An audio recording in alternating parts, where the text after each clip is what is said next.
Hi everyone. Hey, who doesn't like saving a little bit of cash? There can be a lot of ways to save a bit of money. Maybe one of those ways is not having to go to that expensive esthetician and that beauty treatment at the spa. Okay. I'm going to paint over this. And I'm going to paint your eyes lipstick. You have to close. Close. Oh! I had to do. You're done. That is a little bit.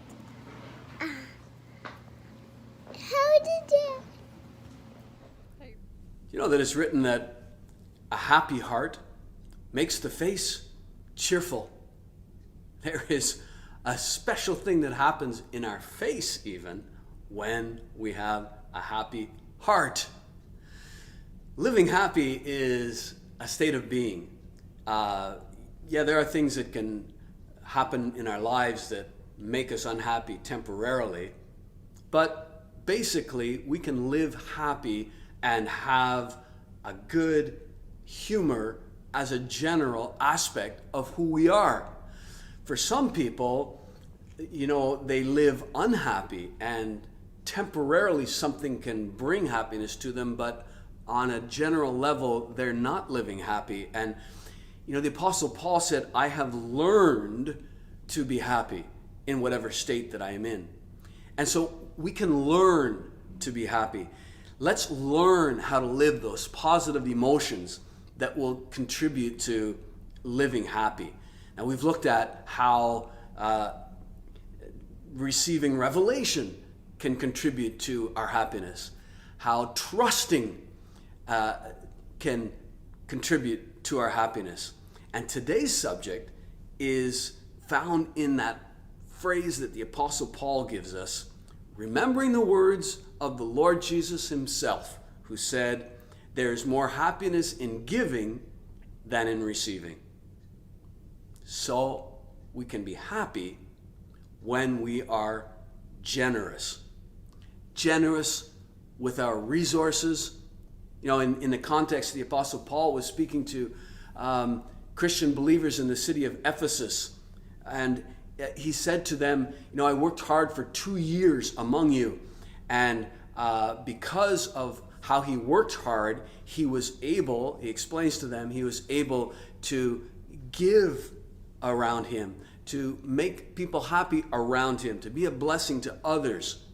And he says, so that's why we need to remember that our Lord said there's more happiness in giving than in receiving. This is a theme that is just all through the Bible. In the Psalms we read, happy is the one who gives interest to the poor. He is happy on this earth. In another place, the Lord talks about how we need to take care of immigrants and orphans and widows that may be living among us.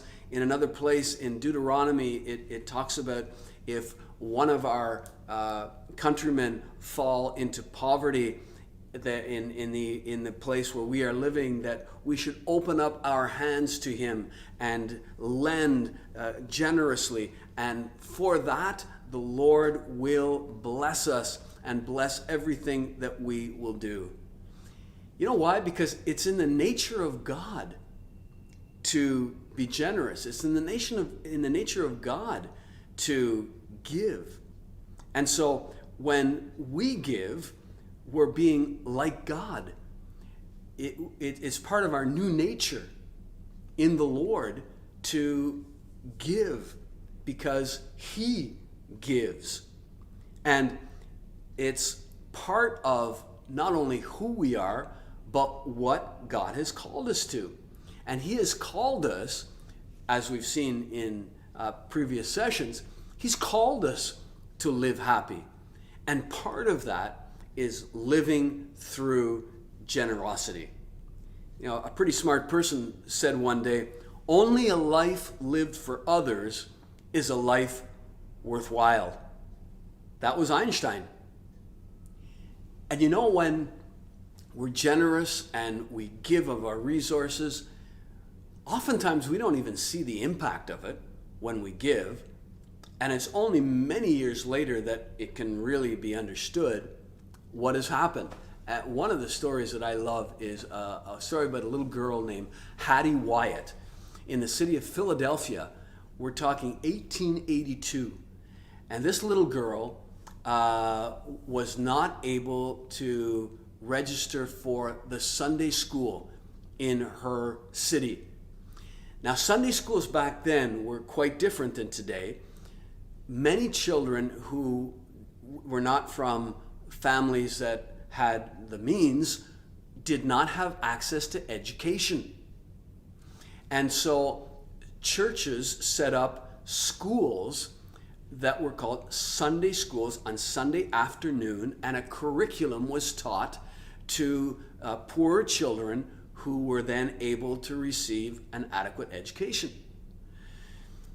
And when she could not enroll in the Sunday school, the pastor told her, "We don't have any more room. We can't accept any more children. One day we hope to have enough money to build some new buildings so that other children could come." Well, this struck Hattie Wyatt, and she went home, and from that day, she began to save every bit of money she could possibly get in any circumstance. If someone gave her something for her birthday or for Christmas or whatever she was doing, she saved all that money. And unfortunately, 2 years later, she died of diphtheria.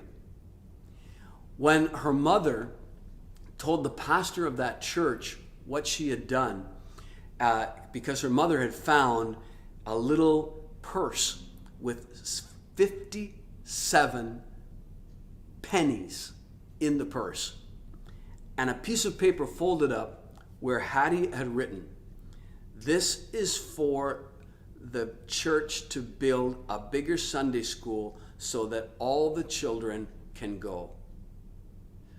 The pastor told that story to his congregation on the following Sunday, and people began to give large sums of money. He even had the idea to sell the 57 individual pennies, and people could purchase them for the construction fund. In 5 years, those 57 pennies had become $250,000. Now, in today's terms, I don't know what that would be. 50 million? I'm not sure, but through that, they were able to build an immense Sunday school facility where all of the poorer children of Philadelphia could come. And they had money left over. They built Temple College, which has become today Temple University. They were even able to build a hospital. Samaritan's Hospital was begun by this little offering that Hattie Wyatt took up.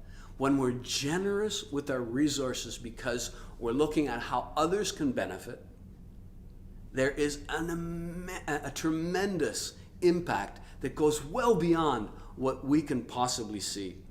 So we need to be generous, but being generous with resources isn't the only way of looking at generosity. We need to be generous with ourselves, be generous with our lives, be generous with the gift of self. Just like Jesus, because he gave himself for you. Now he says, "I love you so much." How much? Well, this much, as his arms were stretched out on the cross. Now, to know that he died for you, how does that make you feel? Knowing that you are that important to him, that he gave his life for you, how does that make you feel? You know, when we give ourselves for someone else, that's a statement to that person saying, "You know what? You're worth it. You're really somebody in my eyes. And I want to give because you are worth it."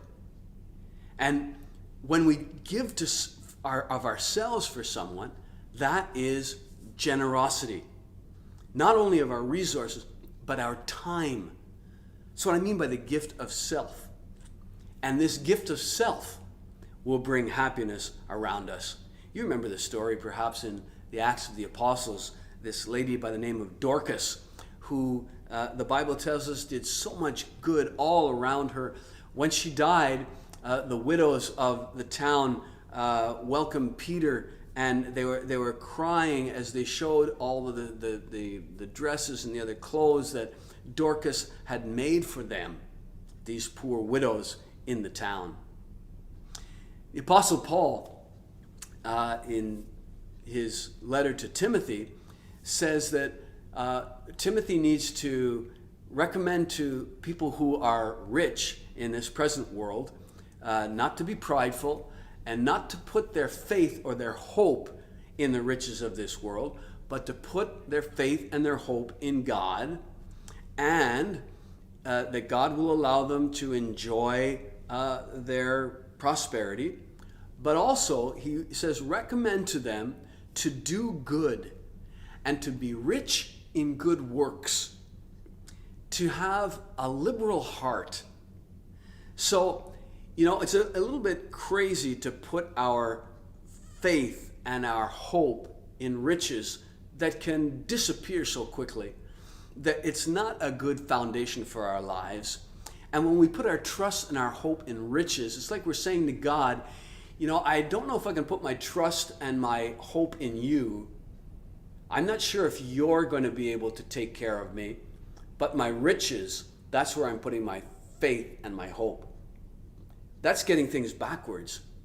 We need to put our faith and our hope in God, and riches are there for us to enjoy, and riches are there for us to have others enjoy, that their happiness may grow. But it's not just material riches, the Apostle Paul says. It's also our time. He says, tell them to be rich in good works. And so we can help someone else. We can accompany someone in something that they're living, or maybe even accompany someone in a practical way who needs a ride to the hospital, or whatever it might be. We can give our time in volunteer work at a hospital, or at a food bank, or another resource that helps people. We can take a child out to an activity that usually this child would not be able to live that. And in a practical way, I just like to encourage you, don't say to people, hey, if ever you need something, just let me know, okay? Because 9 times out of 10, that person is never going to let you know. Now, the best thing to do is to say to them, hey, what can I do to help you? Put the question that way. And then open your eyes as well and just see maybe what the person might need and what you could do to help. Being generous is having others at heart. One of the great champions of history, one of my heroes, is William Wilberforce. You may know him. He worked tirelessly for the abolition of slavery when black people were being taken out of Africa and sold as slaves in Europe and in the New World. And William Wilberforce worked for many years for the abolition of the slave trade. And Wilberforce says this: it is the true duty of every man to promote the happiness of his fellow creatures to the utmost of his power. Looking out for the happiness of others. That's generosity. Generosity means as well not looking for anything in return. Jesus said it, right? When you give a great feast, invite the poor. He's saying, don't look when you do something at what that might bring back to you. He says you will be happy that these people cannot give back to you. Hey, who wouldn't want to live like a princess or a prince? Well, here's something that a real princess said. Princess Diana. Nothing brings me more happiness than trying to help the most vulnerable people in society. It's a goal and an essential part of my life, a kind of destiny. Being generous means giving without thought of receiving. Because when we give with expectation that this is going to benefit me, so, I give and now that person kind of owes me one, that's not generosity. To give when someone thinks that this could help me out in the future is maybe shrewd, it's clever, it's astute, it's maybe even cunning, but it's not generous. Generosity is giving when we're not expecting in return, because it's the Lord who's going to make sure that there is a return. I love what it says. Happy is the man who shows mercy, and he gives to the poor. His righteousness will be forever, and his whole head, the Bible says, is lifted up. The imagery is that God is lifting this person in life. Well, speaking of heads, here's another story. Here's another study about how our minds, our mental health can be affected by happiness. And in this particular case, the happiness that generosity brings. This is a study that was published in the Journal of Biobehavioral Medicine in 2018. It's a recent study by Dr. Tristan Inagaki and Lauren Ross from the University of Pittsburgh. They set out to see the impact of generosity in certain activity in the brain. Now, it's already known that people enjoy when they are generous. There's this warm glow that comes. It's like a pleasant sensation that we live inside when we've helped others out. But this research wanted to go further and see what correlation there may be with mental health. So they set out to study what generosity could have as an impact on a certain part of the brain, which is called the amygdala. And you may know that the amygdala is that almond-shaped part of the brain that is responsible for certain emotions triggering tension, stress, anxiety. An overactive amygdala is responsible for what people live with PTSD. And so in this particular study, Inagaki and Ross had 45 people that they brought together, and they were given a task to complete. If they succeeded in completing the task, they were able to give a monetary reward that they were going to receive. They were able to give that to a certain person who was in need that that individual knew of, or the monetary reward was given to a charity in general, or the monetary reward was kept by the individual who completed the task. So in the groups, well, you've probably guessed it already, the group that had targeted an individual who was going to receive the monetary recompense, the monetary reward, had a far reduced activity in the part of the brain called the amygdala, which suggests to the researchers that there is less stress and anxiety that is being lived in that person as they are completing the task. And so their conclusion is this: giving targeted support to individuals, to an identifiable individual, is uniquely associated with reduced amygdala activity, thereby contributing to understanding how giving support may lead to better mental health.